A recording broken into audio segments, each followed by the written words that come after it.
एक साहब हैं, उनका मैंने कमेंट देखा था आपकी एक वीडियो पे। वीडियो का तो नाम मुझे याद नहीं, लेकिन कमेंट काफ़ी दिल दहलाने वाला था। तो और ये मैं आसपास आज की जो पीढ़ी है उसमें काफ़ी देख रहा हूँ, तो सोचा आपसे पूछ लूँ। सर्वेश सहानी है, 50 साल के हैं, इंदौर से। कह रहे हैं कि मैं अपनी 22 साल की बेटी और 18 साल के बेटे को लेकर बहुत डरा रहता हूँ। पढ़ने में दोनों ही ठीक हैं, पर उनकी बातें, उनका व्यवहार और ज़िंदगी के प्रति रवैया मुझे साफ दिख रहा है कि कुछ बहुत ही गलत हो रहा है। पर क्या गलत हो रहा है पता नहीं, मतलब साफ साफ मुझे दिख नहीं जानता, मैं जान नहीं पा रहा हूँ। उन्होंने एक उदाहरण बताया। उदाहरण के तौर पे, हमारे घर में कोई मांस नहीं खाता है, पर पिछले महीने मेरी बेटी ने अपनी बर्थडे पार्टी पर मुझे बिना बताए मांस और ड्रिंक्स वगैरह खाए पिए। और बेटे के बारे में बोल रहे हैं कि बेटा ना जाने किस बात में, किस भाषा में बात करता है और कहता है कि मुझे ऑस्ट्रेलिया में सेटल होना है। वहीं ऑस्ट्रेलिया में कोई साधारण सा कोर्स करने का 50 लाख मांग रहा है। पैसा मैं दे सकता हूँ, पर इनकी हालत को लेकर बहुत संशय आता है कि ये कुछ कर भी पाएंगे या नहीं। ये सवाल है उनका। ये बात एक पूरी पीढ़ी की ही है। सर्वेश जी के बेटे और बेटी भर की बात नहीं है, ये पूरी पीढ़ी की बात है।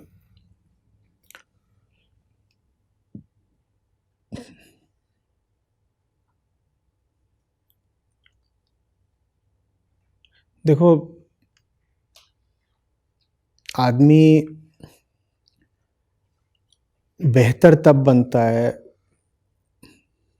सुधरता तब है जब उसको अपनी कमियों का एहसास होता है। और कमियों का एहसास तब होता है जब उसे दुख मिलता है, तकलीफ, असफलता, निराशा, ये सब। अब ये जो पीढ़ी है जिसका इस शताब्दी में जन्म हुआ है, जो अभी अधिक से अधिक 20-22 साल के हैं,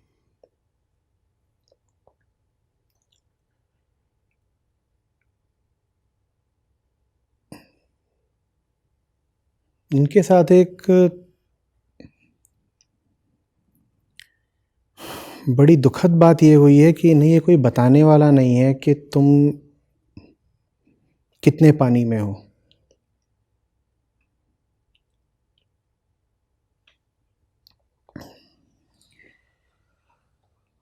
मेरा समय था तो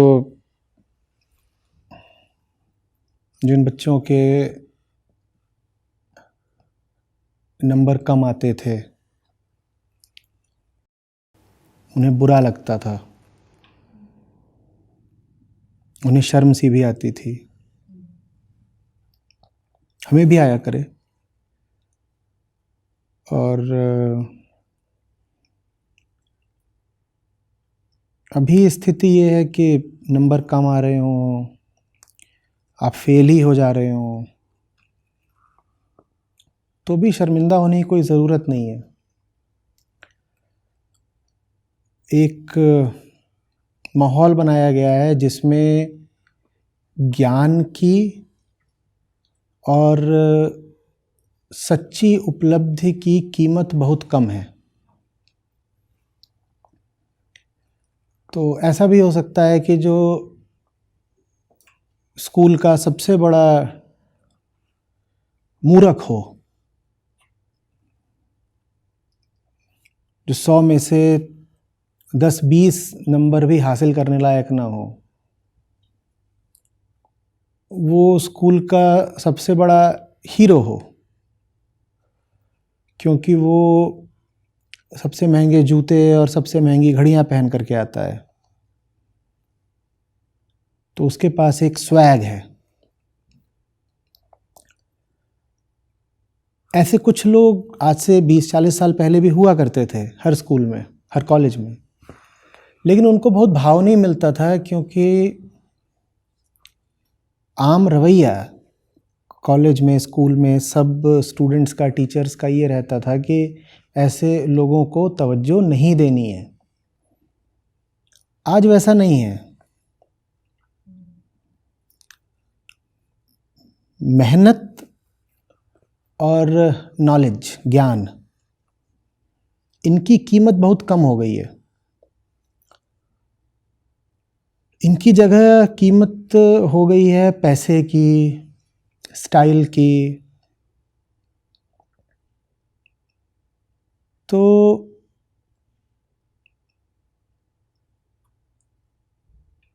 आप असफल हैं ये आपको पता भी नहीं चलता। आप अज्ञानी हैं इसका आपको कोई दुख भी नहीं होता। आप आलसी हैं और डरपोक हैं इस बात का आपको बुरा भी नहीं लगता। आप कितने भी गिरे हुए इंसान हो सकते हैं, लेकिन अगर आपके पास पैसा है और आप एक शॉपिंग मॉल में जा रहे हो तो सब आपको सर सर कह के संबोधित करते हैं ना।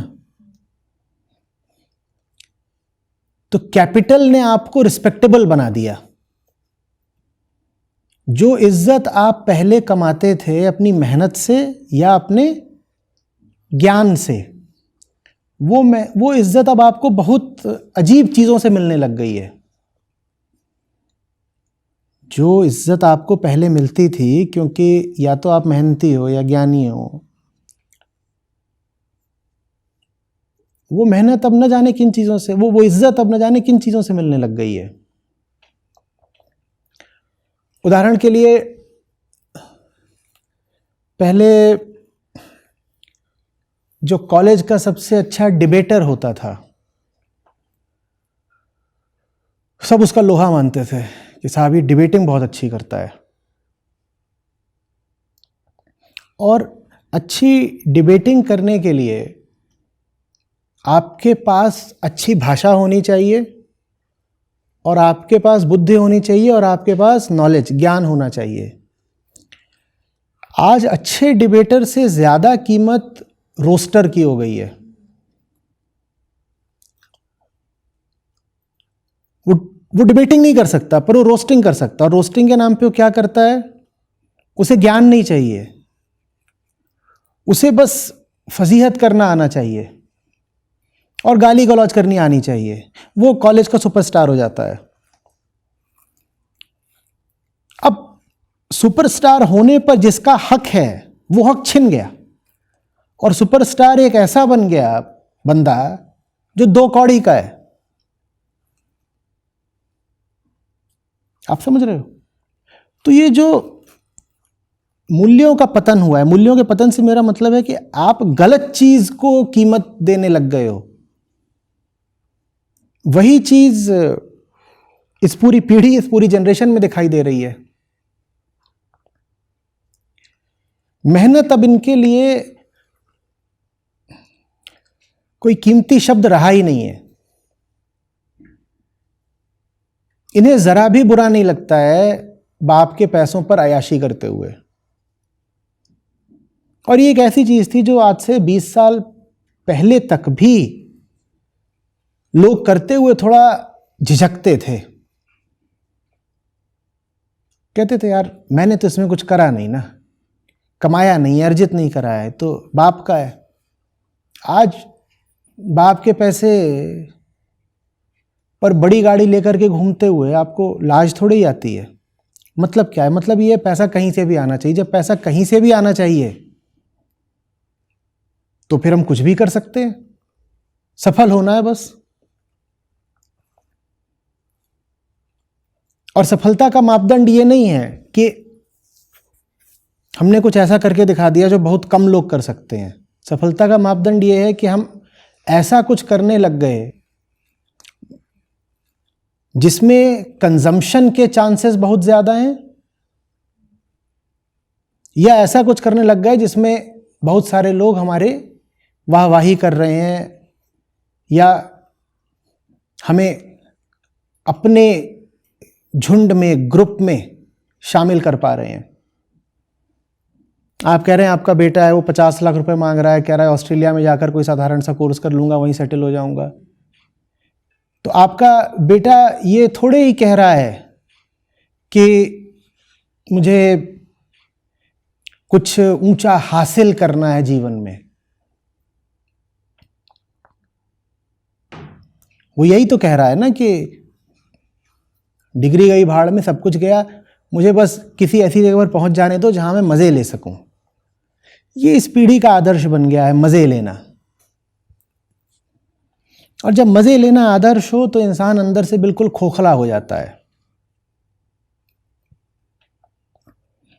आपकी बेटी भी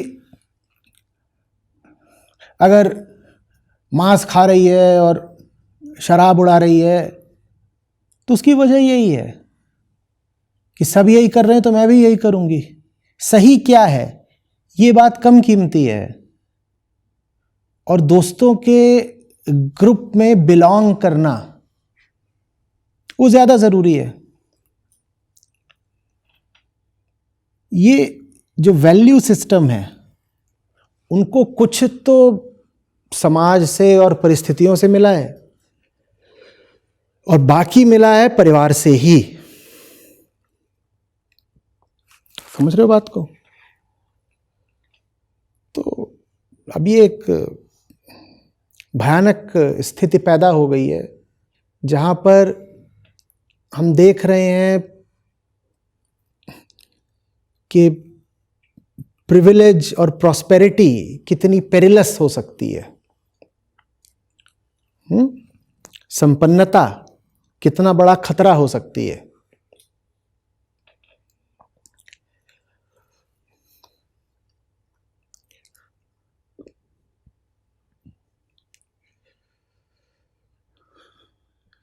हालांकि ये स्थिति बहुत देर तक चल नहीं सकती है। आपको एक गलत जीवन जीने पर सुख बहुत समय तक मिल नहीं सकता। कौन आपको रिवॉर्ड करने जा रहा है? कौन आपको बहुत समय तक ढोने जा रहा है? अगर आपके पास नॉलेज नहीं है, स्किल नहीं है और मेहनत भी नहीं है तो देर सवेर आप जमीन पर तो आ ही जाएंगे। लेकिन जब तक आप अय्याशी कर सकते हैं तब तक आप करते रहेंगे, और उसके बाद जब जिंदगी आपको धड़ाम से जमीन पर पकड़ेगी तब तक आप पाएंगे कि आपके भीतर वो ताकत ही मिट चुकी है जो आपसे मेहनत करा सकती थी। आपसे मेहनत करी भी नहीं जाएगी। फिर आप क्या करेंगे? फिर आप उल्टे पुल्टे, जायज़ नाजायज़ कुछ भी तरीके लगाएंगे कि किसी तरीके से एक अय्याशी की जिंदगी बस चलती रहे। तो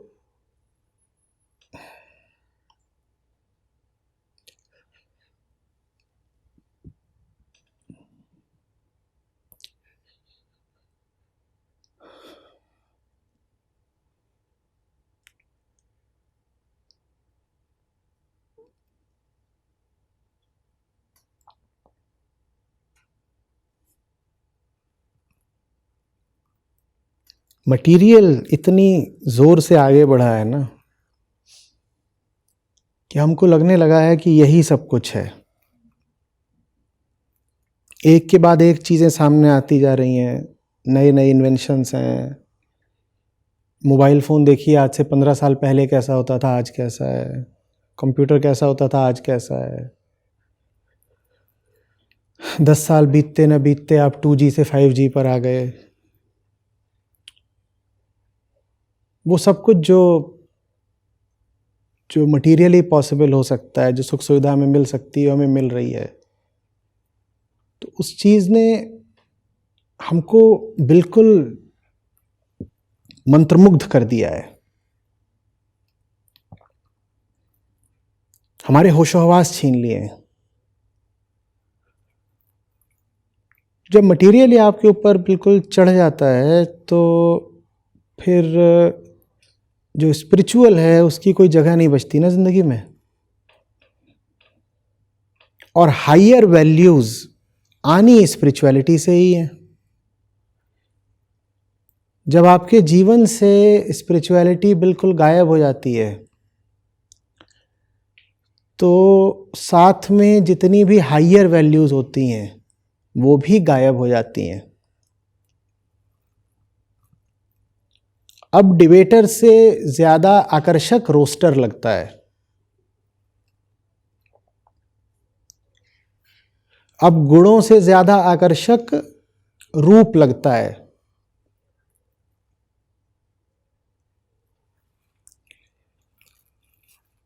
अब आपको अपने नाकाबिल होने पर शर्म नहीं आती। आप कहते हैं मैं नाकाबिल हूं, क्या फर्क पड़ता है, मैं मजे कर रहा हूं ना। क्योंकि ज्यादा बड़ी चीज ये है ही नहीं कि तुम काबिल हो या नाकाबिल, ज्यादा बड़ी चीज ये है कि तुम मजे कर रहे हो या नहीं कर रहे हो।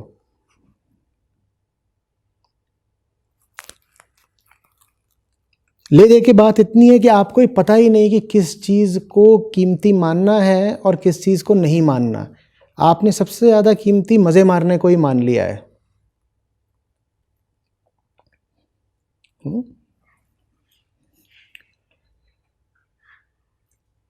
और अभी मैं देख पा रहा हूं कि जो सुन रहे होंगे वो कह रहे होंगे तो क्या मजे ना मारने, मजे मारने में बुराई क्या है।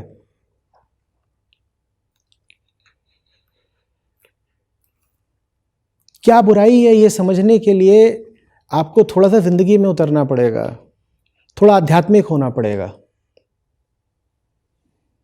उसके लिए आपको एक नई शुरुआत करनी पड़ेगी। आपको अब एक वाक्य में नहीं बताया जा सकता कि काबिलियत के बगैर मजे मारने में बुराई क्या है। और आपके सामने बिल्कुल खड़े हो जाएंगे, एकदम बेशर्मी भरा सवाल दाग देंगे। हाँ मैं काबिल नहीं हूं पर मजे मार रहा हूं तो इसमें बुराई क्या है। हाँ मैं अपने बाप के पैसे पर मजे मारता हूं तो इसमें बुराई क्या है।